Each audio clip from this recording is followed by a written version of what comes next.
Hey guys, how's everybody doing? Hope your day is going great out there. I wanted to make a video here, talk to all you guys about something that was happening at the range, and it's kind of weird. I did some research on it, and we'll talk about that in a second. But basically, I took a few guns. I took my Bowie Custom M&P 9mm, my Vickers Glock 17 9mm, and my Glock 43. And was doing some shooting and different things, and just having fun at the range, really. So I put a few clips up. But I normally always shoot Blazer brass, which is what I had, and Blazer brass was doing fine for me, no problems. My cousin was with me, and he brought Winchester White Box. Now, I rarely ever shoot Winchester White Box because it normally seems that where I'm at that it's always more expensive than other ammo. So I tend to like Blazer brass. PMC I'll shoot, pretty much anything, but I just tend to gravitate toward Blazer brass if there's a decent price on it. So anyway, we're shooting each other's guns and different things like that, and my cousin's shooting mine, and what we do is we just normally put our own ammo into the gun that we're shooting. So he was putting Winchester White Box through here, and he shot this 3 or 4 times, and I believe once out of every time he shot this, we had what you would call a light primer strike, but when I looked at the round, the indentation in the primer was very deep. It looked like when you would look at the primer end, it looked like you were holding a spent casing, but it was a full, complete round. So I guess we would say it's a light primer strike, but to me it didn't seem like a light primer strike.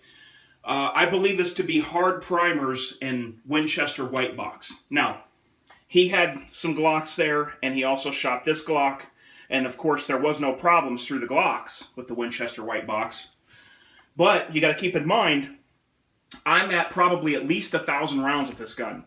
I had a 1,000-round case of Freedom Munitions ammunition right around the time I got this gun sent back from David Bowie, fully customized, and at least 700 of that was shot through this, and then I shot a couple hundred rounds of another brand through this, and I've also had this thing out a few other times.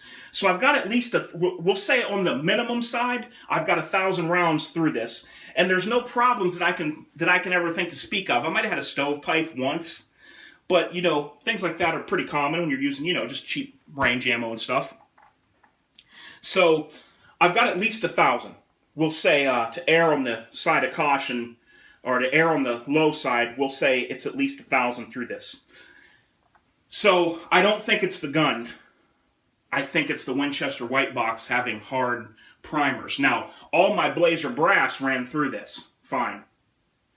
And then I looked up online Winchester White Box hard primers or light primer strikes, and I got pages and pages of different people talking about Winchester White Box ammo.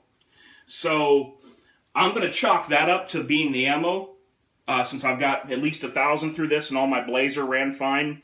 The Blazer I shot with that probably brings it up to we've probably got about 1,200 through that gun right now. And I would know by now if there was an issue with it. Of course, Glocks, we know that they eat anything pretty much. I mean, you gotta really have something bad for a Glock not to eat it, but I don't fault the M&P for the I'm saying light primer strikes, but like I said, when you looked at the round, they were full indentations. They were full deep hits on the round. Now, I did do 2 or 3 of them back through the gun, and the second time they fired off fine on the second hit when I put them back in the gun. So just want to let you guys know that. Give me your thoughts. Let me know if you've had any problems with Winchester White Box and what you think about that, because like I said, I just, some range ammo made in bulk, who knows? And I, like I said, I've read a lot of stuff about that Winchester White Box and their hard primers. So, all right, guys, I just wanted to give you that little update. Just put that out there for you. Maybe some of you have had issues with this and you didn't know what it was. Maybe you blamed the gun and you weren't for sure what's going on. So, let me know your thoughts and your experiences, and I'll talk to you real soon. This is H4T, and I'm out.